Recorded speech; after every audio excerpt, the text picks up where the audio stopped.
आज त्रैलोक्य में मैं मचा दूं गदर, इंद्र देखेंगे शक्ति हजारों नजर, लेके तो भी न देखेंगे मेरी डगर।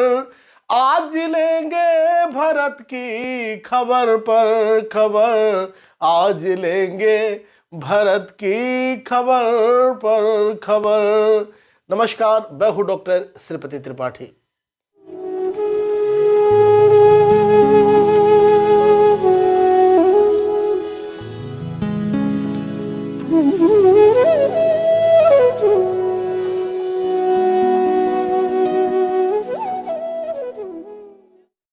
पवित्र चित्रकूट में पर्णकुटी है।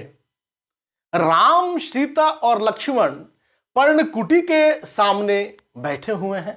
सामने मंदाकिनी की धारा बह रही है। सीता जी ने राम से पूछा, भगवान राम ने कहा, सीते, मंदाकिनी तपस्विनी अत्रि पत्नी अनुसुईया की तपस्या की देन है। अत्रि समाधि में थे। समाधि में जाने के बाद वहां अकाल पड़ा। अकाल में ही अत्रि की आंखें प्यास से खुली। अत्रि ने अनुसुईया से अपनी प्यास की शांति के लिए पानी मांगा। अत्रि पत्नी पानी के लिए चली, कहीं पानी नहीं मिला। तब एक जगह बैठकर मां गंगा की स्तुति की। गंगा प्रसन्न होकर एक गड्ढे में प्रकट हुई। अनुसुईया पानी लेकर पति के पास पहुंची। पानी को देखकर मुनि ने कहा कि यह साधारण जल नहीं, गंगा जल है। दर्शन किए बिना मैं जल ग्रहण नहीं कर सकता। अत्रि वहां गए, आराधना की, अभ्यर्चना की। आराधना के बाद गंगा प्रकट हुई। वही गंगा की एक धारा आज मंदाकिनी है। राम ने कहा, ब्राह्मण ऋषि मुनि के त्याग को, तपस्या को निकाल दिया जाए तो भारत में कुछ भी नहीं बचेगा।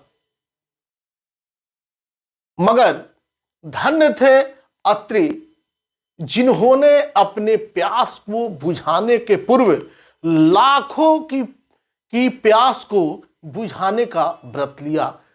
राम कुछ कहने ही जा रहे थे कि जंगल में भगदड़ दिखाई दी। भरत एवं शत्रुघ्न भी उमड़ती सेना के साथ आ रहे हैं। राम भी देखते हैं कि राम श्वेत ध्वज को नहीं देखकर ज्यादा चिंतित होते हैं। लक्ष्मण को क्रोध आता है। लक्ष्मण क्रोध में अशांत हो जाते हैं। उनका रक्तचाप बढ़ जाता है। वे गरज कर कहते हैं, देख स्वर्ग के देख, लखन के ताकत को फिर देख।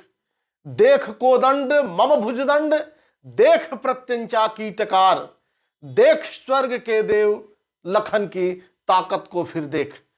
आज त्रैलोक्य में मैं मचा दूं गदर।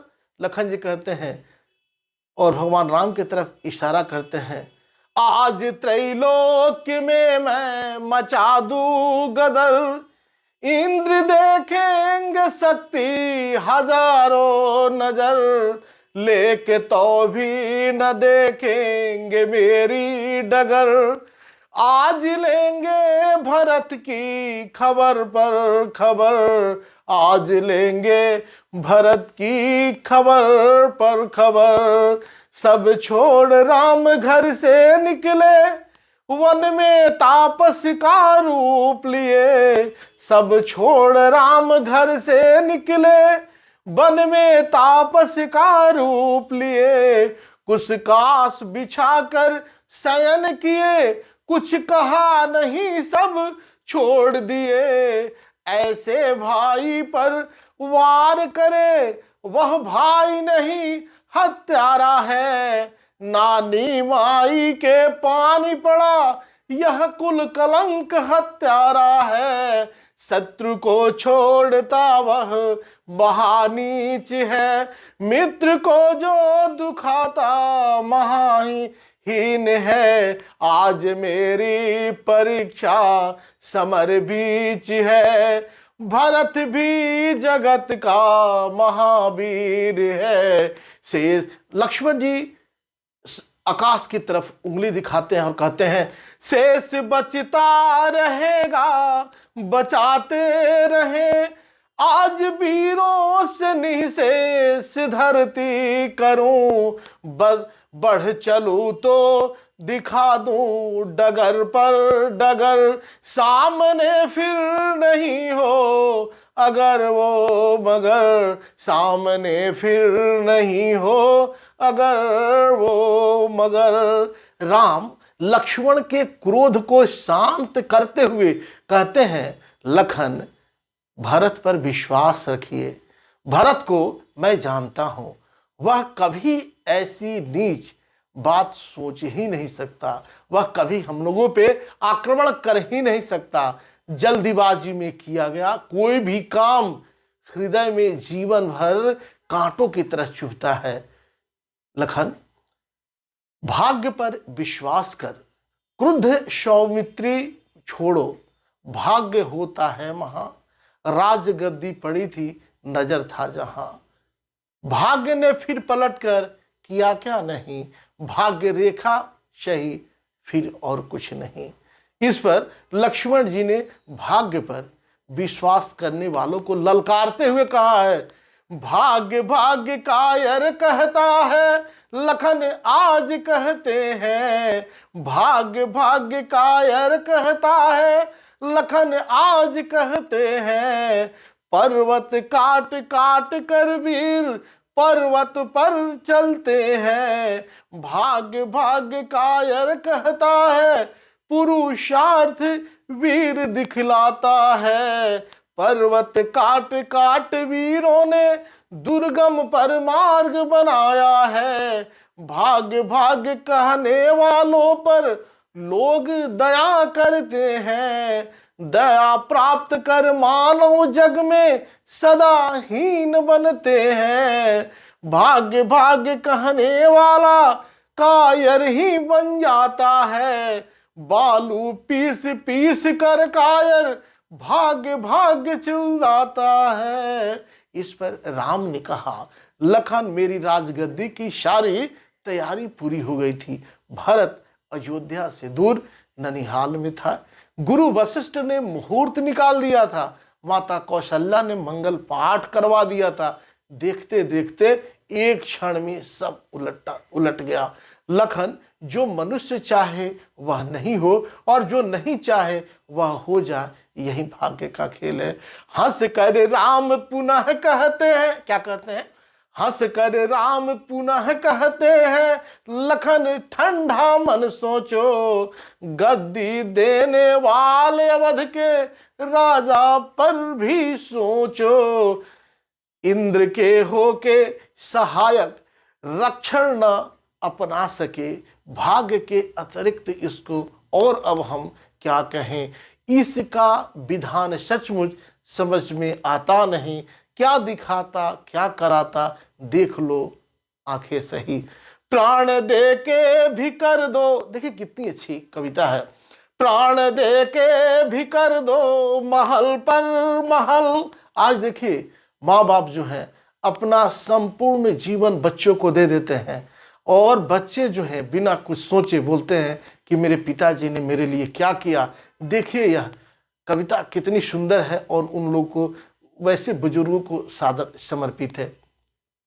प्राण दे के भी कर दो महल पर कहो मत कि मैंने किया है पहल, नीच है यह जगत फिर कहोगे कहाँ, फिर कृतघ्नों की दुनिया में रहना यहाँ, फिर कृतघ्नों की दुनिया में रहना यहाँ। राम और लक्ष्मण तर्क वितर्क कर ही रहे थे कि अपने शरीर की सुधि खोए, जैसे बछड़ा गाय को देखकर दौड़ता है, भारत को भरत दौड़ते आते हैं और राम को अपने अधीर गले से, जो भगवान राम भी अधीर थे, उनको भी गले मिलते हैं। राम हाथी पर श्वेत ध्वज न देखकर पिताजी पिताजी कहकर रोने लगते हैं।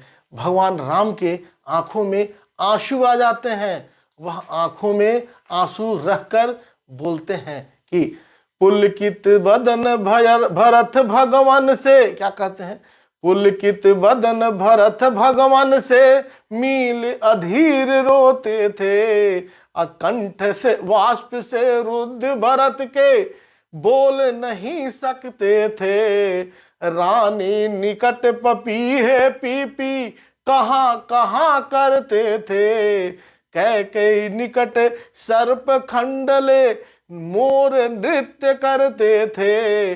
संचित ओस कणों को तरुवर, सुनिए कितना सुंदर रचना है, संचित ओस कणों को तरुवर टप टप टप टपकाते थे। आंखें मूद जन समूह भी चित्र लिखित बन जाते थे। मन विदेह का चंचल होता शतानंद घबराते थे। गुरु वशिष्ठ की ओर शीघ्र श्री राम झटक कर जाते थे। चे चे चे पक्षी करते थे, सुग्गे ठोर बजाते थे।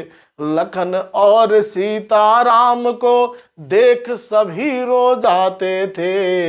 हाथी घोड़े फफक फफक के, हाथी घोड़े फफक फफक के देख राम रोते थे।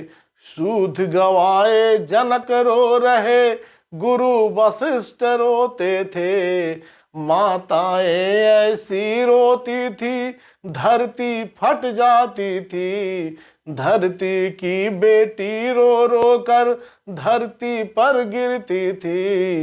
रोते राम लखन रोते थे, रोते राम लखन रोते थे। रोती सारी दुनिया, सीता माता फफक फफक के रोती गजब ये दुनिया। पिता पिता कह कर रोते थे राम लखन दो भाई। उनके पीछे भरत शत्रुघ्न अपनी सूध गंवाई। अजब गजब की यह दुनिया है जहां राम रोते हैं। उनके पीछे वन विदेह भी छाती पीट रहे हैं। कैसा था यह क्षण जिस दिन संपूर्ण अयोध्या उतरे थे। राम भरत की दशा देख कर संपूर्ण राह रुक जाते थे। चित्रकूट ने रुला रुला कर सबको बात बता दी। चित्रकूट ने माँ कैकेयी को सच्ची सीख सिखा दी। चित्रकूट ने माँ कैकेयी को सच्ची सीख सिखा दी। अभी तक आपने इस चैनल को सब्सक्राइब नहीं किया तो सब्सक्राइब करें, शेयर करें और ऐसे समसामयिक वीडियोस के लिए आप जुड़े रहें। तब तक के लिए नमस्कार।